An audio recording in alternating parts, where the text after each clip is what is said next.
If your job disappeared tomorrow, would you have peace or would you panic? Because the truth is that most people don't actually hate their job. They just hate being controlled by it. The schedule, the pressure, pretending to be fine when deep down inside you know that you're not. I used to think that peace was something that you had to earn by working yourself halfway to death. But I realized that peace isn't a reward. It is a responsibility, and it is your responsibility. And you don't have to choose between peace and paying bills. You can actually leave smart and not scared.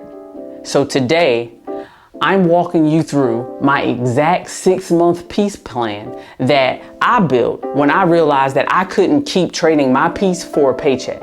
And if you're new here, my name is Naisha Nicole. And if you've seen my face before, you already know that we are 100% locked in, and this is a channel and space of honesty. So let's talk about it. I remember the exact night everything finally caught up with me. I was sitting at the kitchen table charting. I was still in my scrubs. My coffee was cold. My phone kept lighting up, and my wife walked in and said, "You look done."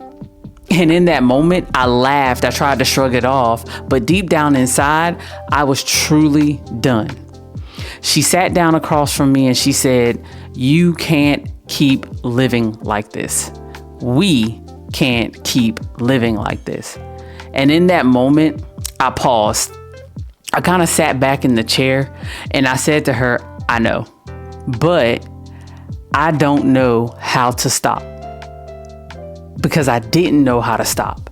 Because all I can think about is the next thing I had to do, the next bill I had to pay. Like, I didn't know how to just stop. And I asked myself this question: what does peace actually cost? And the moment I asked myself that question, that changed everything. Most of us know our salary like the back of our hand, but not our peace number. And your peace number is the number that it takes for you to live without panic. First, your baseline. Those are your absolute must-haves: your mortgage or rent, your utilities, your groceries, your gas. Those are the things that you absolutely must have in order to survive. Then you add your lean essentials, because the type of peace that we're searching for is whole body peace. That's emotionally, that's mentally, that's physical peace, and that's spiritual peace. So these are things that keep you human, like therapy sessions or gym or an occasional meal out. Just something that restores you. Not necessarily break the bank, but these are things that restore you. You add it up, and that's your real peace number. So when you see that number, the fear, it gets smaller and smaller, because now the unknown has form. And now you're not chasing some sort of vague security anymore. You're planning it. I call this the bridge season. This is the gap between burnout and breakthrough. People think freedom means quitting your job overnight. No, please do not quit your job suddenly. Do not quit your job overnight without a plan in place. Just please do not do that. Because real freedom is built quietly in the background. And for me, that meant diving into business for myself, diving into content.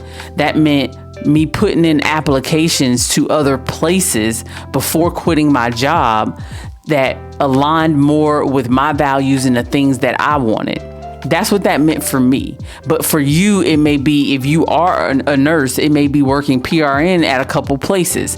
If you're a teacher, it may be doing substitute teaching at a bunch of different schools. Whatever it is, the bridge season isn't failure. It is proof that you're transitioning now with wisdom. You're using your brain. And what it does is it buys you space so that you can start to think through things and you can rebuild without without that fear dictating your every single move. Step 3, and this is probably the most important step. And I say that because in the video that I did about why I left my 6-figure job, I got a ton of comments that said things like, well, how can you leave your job in this economy? And then I got some other comments that said, I really want to leave my job, but I don't know how. Or I really want to leave my job, but I can't afford to. I have bills to pay. So if you don't do anything else, grab a piece of paper and a pen and write this down. You need to have an expense triage. When you're planning to leave, every single dollar becomes a decision. Every dollar. And you have to ask yourself these 3 questions. Does this keep me safe? If it does not keep you safe, then you don't need it. Does this support my peace? If this thing that you want to purchase does not support your peace, you need to leave it. And can this wait 6 months? If it is not safety or peace, pause it. My wife and I canceled subscriptions, we simplified meals, and we treated our savings like it was a bill and it was non-negotiable. That's what we did. And that wasn't deprivation, it was direction. The truth is, most people spend to cope. That's the truth, not to create calmness in their life. They're coping. And you already know this is a space of honesty, and we can talk about these things, because the sooner that you're honest with yourself, the better and easier it is for you to move on, for you to move forward. Step 4 is your timeline. This is important too, because you have to figure out what your timeline is. Is it 30 days? Is it 90 days? Is it 180 days? And the reason why that matters is if it's 30 days, you need to have some sort of emergency pivot. You have to have an emergency pivot. You have to get safe and then catch your breath. If it's 90 days, then you have some time and you can rebuild your savings and you can start like testing bridge options. You can, maybe get a PRN job, or maybe, start creating content or whatever it is. You got some time. And if it's 180 days, you can prepare with a full transition. And that's why I talk about a 6-month plan, because it gives you time. And in that 6 months, if you have to pivot, you have time to do so. But this prepares you for a full transition. It prepares you for the paperwork, for the income plan, for the mindset reset that you're going to need. You have to choose your lane, whatever it is. If you're at a job and you're like, I can't take this crap anymore, then your plan is probably going to be closer to a 30-day plan. And that's not, nearly as much as 6 months. So you have to pivot and you have to do it quickly, right? So I say all of that to say, choose your lane and stick to it. Whatever your lane's going to be, choose it and stick with it. I decided to choose 6 months because that's what fit my family, and that's what we needed as far as spiritually, emotionally, mentally, and financially. We needed 6 months to be able to prepare for the transition. And it had nothing to do with me being scared, but it's just that I wanted to leave with a plan and not pressure. I refused. Even though I knew I was going to leave that job, I refused to allow that job to make me quit and not have a plan. And I'll say this to anyone who will listen: do not quit your job without a plan. Just don't do it. Whatever your plan may be, even if you decide, okay, I have to leave so I can go all in on myself, at least you have some sort of plan. And I cannot stress that enough. Sometimes being slow to move does not mean that you're stuck. I was slow to move out of my job, but it wasn't because I felt like I was stuck. It was because I was being strategic. I decided in the moment that I knew I wanted to leave, that I was going to start playing chess and stop playing checkers. That's what I decided to do. This is just what I did, and I'm not saying what I did will work for you. I'm not saying that. But what I am saying is that now you have a plan that you can use, my exact plan. So I hope you wrote it down. And if you didn't, go back and watch the different sections, because the final piece is internal. And it always is. And when you start living by peace instead of panic, it is automatically going to feel strange at first, because that's not a place that you're used to. But you'll thank yourself in the long run. I promise you, you will. Because you'll start healing from all of the hustle. And through that process, you probably will feel uncomfortable, because I know that I did. I felt super uncomfortable because I wasn't used to not having that chaos around me. I just wasn't used to that because I spent so many years surrounded around chaos and always trying to figure out my next move. So being in a space that was calm and being in a space that valued you felt weird for me at first. But I gave myself grace. And the thing about it is you're not losing your drive. You're just learning how to balance in your new environment. That's it. So I say all of that to say, leaving doesn't have to be dramatic. You don't have to flip over a table. You don't have to do any of those things.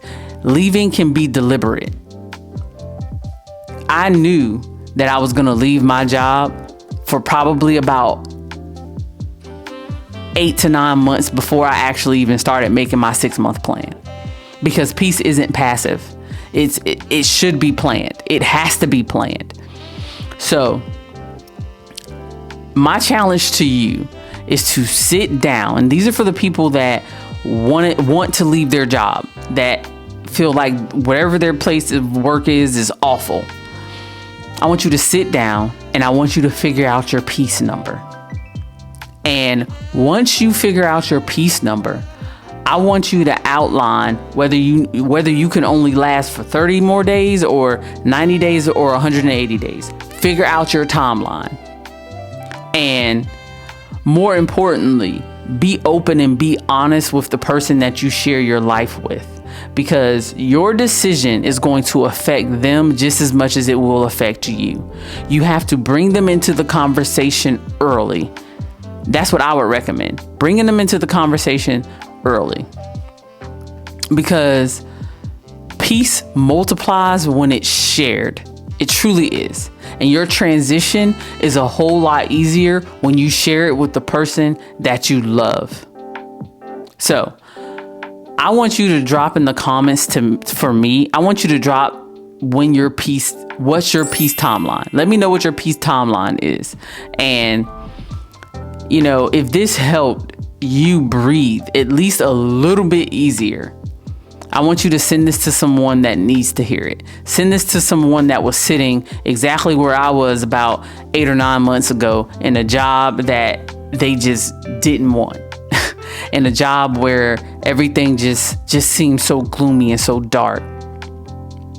And if you just hang in there, and if you just start playing chess and stop playing checkers, I promise you, you'll be fine. I promise you.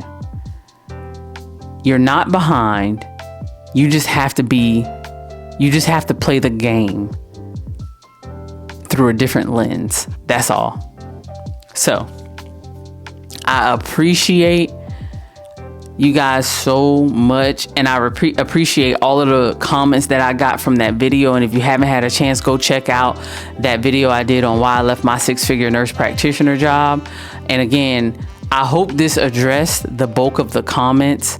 And again, I appreciate you guys so much. Like, comment, subscribe. And if you stayed to the end of this video, you know that you want to subscribe. So go ahead and hit that subscribe button.